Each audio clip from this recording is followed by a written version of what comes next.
ถ้าจะพูดถึงภาพยนตร์ฮ่องกงในยุค 80 ชื่อของโหดเลวดี A Better Tomorrow ซึ่งเป็นภาพยนตร์ที่ออกฉายในปี 1986 ต้องขึ้นมาเป็นอันดับต้นๆในความทรงจำของหลายๆคนอย่างแน่นอน และถ้าเราจะพูดถึงฉากประทับใจในหนังเรื่องนี้มันมีฉากหนึ่งที่เป็นประวัติศาสตร์หนังแอคชั่นและยังคงตราตรึงอยู่ในใจของเราไปตลอดกาลนั่นคือฉากที่ผู้ชายคนหนึ่งกับเสื้อโค้ทตัวยาวเดินเข้าไปในภัตตาคารที่ไต้หวันเพียงลำพังวันนี้เราจะมาพูดถึงฉากล้างแค้นของ Mark Lee หรือที่คนไทยรู้จักในชื่อเสี่ยวหมารับบทโดยโจเหวินฟ้าขอเริ่มต้นด้วยการปูพื้นฐานกันก่อนว่าทำไมเสี่ยวหมาต้องไปที่นั่นเพราะก่อนที่เราจะเห็นกระสุนนัดแรกเราต้องเข้าใจบาดแผลที่เกิดขึ้นก่อนเรื่องราวของโหดเลวดีคือเรื่องของพี่น้องสองคู่แรกคืออาเหารับบทโดยตี้หลุงและอาเฉียรับบทโดยเลสลี่จางน้องชายแท้ๆของเขาที่เป็นตำรวจและคู่ที่สองคืออาเหากับเสี่ยวมารับบทโดยโจเหวินฟ้าพี่น้องร่วมสาบานที่ทำงานร่วมกันในวงการค้าธนบัตรปลอมอาเหากับเสี่ยวมาคือที่สุดของวงการพวกเขาคือขาใหญ่ที่ได้รับการยอมรับจากทุกคนแต่การต้องการไต่เต้าขึ้นมาเป็นใหญ่ของอาชางรับบทโดยหลี่จื้อสงที่เป็นตัวร้ายของเรื่องคือจุดพลิกผันที่กระชากพวกเขาลงมาจากความยิ่งใหญ่จุดเริ่มต้นเกิดขึ้นเมื่ออาเหาถูกลูกน้องตัวเองนั่นคืออาชางหักหลังระหว่างการซื้อขายแบงก์ปลอมที่ไต้หวันทำให้เขาถูกจับและนั่นคือจุดเริ่มต้นของคำว่านรกเมื่อเสี่ยวหมาเพื่อนรักของอาเหารู้ข่าวเขาโกรธที่พี่น้องของเขาถูกย่ำยีศักดิ์ศรีเสี่ยวหมาตัดสินใจทำในสิ่งที่ลูกผู้ชายอย่างเขาจะต้องทำเช้าวันรุ่งขึ้นเสี่ยวหมาปรากฏตัวที่ไต้หวันเขาไม่ได้ไปเพื่อเจรจาและไม่ได้ไปเพื่อสานต่อธุรกิจแต่เขาไปเพื่อล้างแค้นให้เพื่อนรักของเขาแม้ว่าเขาจะได้รับข้อเสนอการช่วยเหลือจากนักเลงเจ้าถิ่นแต่เสี่ยวหมาสายหน้าปฏิเสธในเมื่อทำกับเพื่อนของเขาแบบนี้คนที่จะลงมือจัดการกับพวกมันต้องเป็นเขาคนเดียวเท่านั้นภาพตัดมาที่ภัตตาคารหรูในไต้หวันพวกแก๊งที่หักหลังอาเหากำลังฉลองชัยชนะของพวกมันอยู่เสี่ยวหมาเดินเข้ามาเขาสวมเสื้อโค้ทยาวสีเทาสุดจะเท่เขาไม่ได้เดินดุ่มๆเข้าไปแล้วกราดยิงในทันทีเพราะนี่คือการลงมือของมืออาชีพดังนั้นมันจึงต้องเป็นอะไรที่เหนือชั้นมากกว่านั้นเขาเดินไปพร้อมกับหญิงบริการในร้านแต่สายตาของเขากำลังสแกนทุกอย่างเขากำลังวางแผนเขาเดินไปทั่วร้านอย่างใจเย็นและนั่นคือจุดที่สร้างภาพจำอันตราตรึงของฉากนี้ให้เกิดขึ้นเราจะเห็นว่าเขากำลังซ่อนปืนเขาเอาปืนสั้นกระบอกแล้วกระบอกเล่าไปซ่อนไว้ในกระถางต้นไม้ทั่วทั้งร้านเมื่อทุกอย่างพร้อมเขาจึงเดินเข้าไปยังห้องที่พวกวายร้ายกำลังดื่มฉลองกันอย่างมีความสุขฉากที่เสี่ยวหมาแยกตัวออกจากหญิงสาวคนนั้นรอยยิ้มกลุ้มกลิ่มบนใบหน้าของชายเจ้าสำราญค่อยๆจางหายไปกลับแทนที่ด้วยแววตาแข็งกร้าวและความเย็นชาอำมหิตในชั่วพริบตาและนั่นคือช่วงเวลาที่โจเหวินฟ้าถ่ายทอดสองด้านของตัวละครออกมาได้อย่างสมบูรณ์แบบที่สุดจากเสน่ห์ของชายเจ้าชู้สู่ความน่ากลัวของนักฆ่าผู้ไร้ความปราณีเพียงไม่กี่วินาทีเขาทำให้คนดูเชื่อว่าเสี่ยวหมาคือทั้งคนที่เราหลงรักและคนที่เราไม่กล้าเข้าใกล้ในเวลาเดียวกันประตูห้องค่อยๆเลื่อนออกอย่างช้าๆสายตาของเขาเผชิญกับหัวหน้าแก๊งยังไม่ทันได้มีเสียงของใครได้เอ่ยถามยังไม่ทันมีใครได้พูดอะไรเสียงกระสุนนัดแรกก็ดังขึ้นฉากนี้มันไม่ใช่การยิงกันธรรมดาแต่นี่เปรียบเสมือนกันฟูมันคือภาพที่จอห์นวูรังสรรค์ขึ้นเสี่ยวหมาในชุดโค้ทยาวพลิ้วไหวราวกับนักเต้นบัลเล่ต์ปืนที่ระดมยิงจนหมดแม็กถูกโยนทิ้งเขาเดินไปคว้าปืนกระบอกใหม่จากกระถางต้นไม้ที่ซ่อนไว้จากนั้นรัวยิงจนหมดแม็กปืนที่ระดมยิงจนหมดแม็กถูกโยนทิ้งแล้วเขาก็เดินไปคว้าปืนจากกระถางที่สองกระหน่ำยิงพวกสมุนที่วิ่งกรูกันออกมาร่วงหล่นระเนระนาดแม้จะตกอยู่ในวงล้อมของศัตรูที่วิ่งถาโถมกันเข้ามาแต่เสี่ยวหมาก็หาได้มีอาการตื่นตกใจไม่เขาใจเย็นนิ่งและอำมหิตและฉากระดมยิงด้วยปืนคู่นี้เองที่กลายเป็นลายเซ็นของเขาเป็นภาพให้เราจำติดตามาจนถึงทุกวันนี้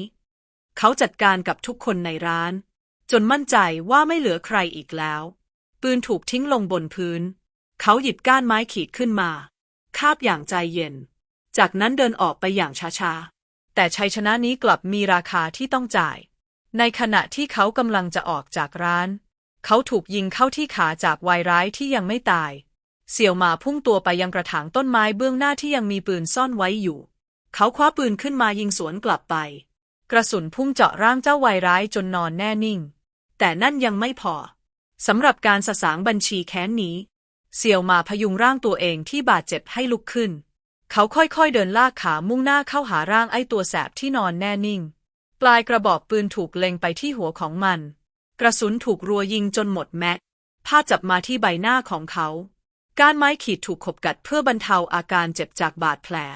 แต่นั่นกลับยิ่งสะท้อนให้เห็นภาพของความอำมหิตและเลือดเย็นได้อย่างชัดเจนที่สุดและภาพสุดท้ายที่เราเห็นในฉากนี้ก็คือเสี่ยวหมาเดินลากขาที่บาดเจ็บออกจากภัตตาคารชัยชนะนี้แลกมาด้วยความสูญเสียนับจากนี้ขาข้างนี้ของเขาจะไม่เหมือนเดิมอีกต่อไปหลายคนอาจจะคิดว่านี่คือฉากแอคชั่นเท่ๆเท่านั้นแต่ไม่เลยเพราะมันมีอะไรที่มากกว่านั้นนี่คือฉากดราม่าที่ทรงพลังที่สุดฉากหนึ่งเลยก็ว่าได้ประการแรกมันคือการกำเนิดของไอคอนก่อนจะรับเล่นหนังเรื่องนี้โจหวนฟ้าเคยถูกเรียกว่ายาพิษตัวหนังเพราะไม่มีผลงานภาพยนตร์เรื่องไหนที่เขารับเล่นแล้วประสบความสำเร็จเลยแต่เพียงฉากนี้ฉากเดียวเสื้อโค้ทยาวและปืน2 กระบอกจอห์นวูได้สร้างเสี่ยวหมาขึ้นมาและแจ้งเกิดโจหวนฟ้าอีกครั้งอย่างงดงามนี่คือจุดเริ่มต้นของภาพจำตลอดกาลชายในเสื้อโค้ทยาวเดินเข้าหาศัตรูอย่างสงบนิ่งยิงปืนด้วยท่วงท่าที่ทั้งเท่และเศร้าในเวลาเดียวกันมันคือการแจ้งเกิดที่สง่างามที่สุดในประวัติศาสตร์ภาพยนตร์ประการที่2ฉากนี้ถูกเรียกว่าโศกนาฏกรรมของลูกผู้ชายฉากนี้ไม่ได้มีไว้โชว์ความเท่เพียงอย่างเดียวแต่มันหมายถึงการเสียสละเสี่ยวหมายอมทิ้งอนาคตทั้งหมดของตัวเองเพื่อแก้แค้นให้เพื่อนผลที่ตามมาคือเขากลายเป็นคนขาพิการจากมือปืนระดับพระการในโลกอาชญากรรมกลายเป็นเพียงลูกกระจอกในเวลาต่อมาทั้งหมดนี้เขาทำเพราะคำว่ามิตรภาพและนี่คือหัวใจของคำว่าลูกผู้ชายที่แท้จริงในแบบฉบับของจอห์นวูประการที่3ฉากนี้ถูกเรียกว่าศิลปะแห่งความรุนแรงจอห์นวูไม่ได้แค่ถ่ายทอดฉากยิงกันอย่างมีชั้นเชิงแต่เขาออกแบบมันอย่างมีศิลปะนี่คือจุดเริ่มต้นของแนวที่เรียกว่า Heroic bloodshed หรือในภาษาไทยอาจเรียกว่าวีรกรรมอาบเลือดมันคือศิลปะการเล่าเรื่องที่ผสานความกล้าหาญกับโศกนาฏกรรมได้อย่างงดงามและฉากสไตล์นี้นี่เองที่กลายเป็นลายเซ็นของจอห์นวูที่มักนำมาใช้กับภาพยนตร์เรื่องอื่นๆของเขาจอห์นวูไม่ได้ถ่ายฉากยิงกันเพื่อให้คนดูรู้สึกเท่หรือเร้าใจเพียงอย่างเดียวแต่เขาใช้ภาพของความรุนแรงเพื่อสะท้อนความรู้สึกของตัวละครในทุกจังหวะสโลโมชั่นที่กระสุนพุ่งออกไปไม่ได้มีไว้แค่โชว์ลีลามันมีทั้งความเท่ความรุนแรงและความเศร้าการใช้ภาพสโลโมชั่นมันคือการขยายเวลาเพื่อให้เรามองเห็นว่าเบื้องหลังแววตาเยือกเย็นในเสี้ยววินาทีมันเต็มไปด้วยความรู้สึกอะไรบ้างผ่านการแสดงของโจหวนฟ้าท้ายนี้เรามีเกร็ดเบื้องหลังที่น่าสนใจนำมาเล่าให้ฟังสนุกปืนในกระถางต้นไม้ไอเดียนี้มาจากตัวของจอห์นวูเองเขาต้องการแสดงให้เห็นว่าเสี่ยวหมาไม่ได้บ้าบิ่นแต่เขาฉลาดและวางแผนมาอย่างดีเสื้อโค้ทยาวที่เสี่ยวหมาใส่ไม่ได้มีไว้แค่เท่เท่านั้นแต่มันมีไว้เพื่อซ่อนอุปกรณ์กันกระสุนหรือเอฟเฟกต์เลือดที่ติดอยู่ตามตัวนักแสดงเพื่อทำให้การถ่ายทำราบรื่นขึ้นแต่สุดท้ายเสื้อโค้ทยาวมันดันกลายเป็นแฟชั่นที่ฮิตไปทั่วเอเชียปืนเบเรตตา 92F หรือปืนสั้นกึ่งอัตโนมัติที่เสี่ยวหมาใช้กลายเป็นปืนที่ฮิตที่สุดในวงการหนังฮ่องกงยุคนั้นทันทีเพราะใครๆก็อยากใช้ปืนแบบพี่เสี่ยวหมาฉากการล้างแค้นในภัตตาคารจึงไม่ใช่แค่ฉากที่โจหวนฟ้าบุกเดี่ยวเข้าไปยิงคนแต่มันคือฉากที่แสดงให้เห็นถึงความสำคัญของคำว่าเพื่อนและคุณธรรมน้ำมิตรในวงการนักเลงอย่างแท้จริงและนั่นคือเหตุผลว่าทำไมแม้เวลาจะผ่านไปเกือบ40 ปีทุกครั้งที่เรานึกถึงผู้ชายใส่เสื้อโค้ทยาวและคาบไม้ขีดไฟเราจะนึกถึงเขาเสมอเสี่ยวหมาตำนานที่ไม่มีวันตายและนี่คือฉากที่ทำให้โลกได้รู้จักความหมายที่ว่าความเท่ในความเศร้าที่แท้ทรูและนี่คือเรื่องราวดีๆที่เราได้ดูและอยากนำมาเล่าให้ทุกคนได้ฟัง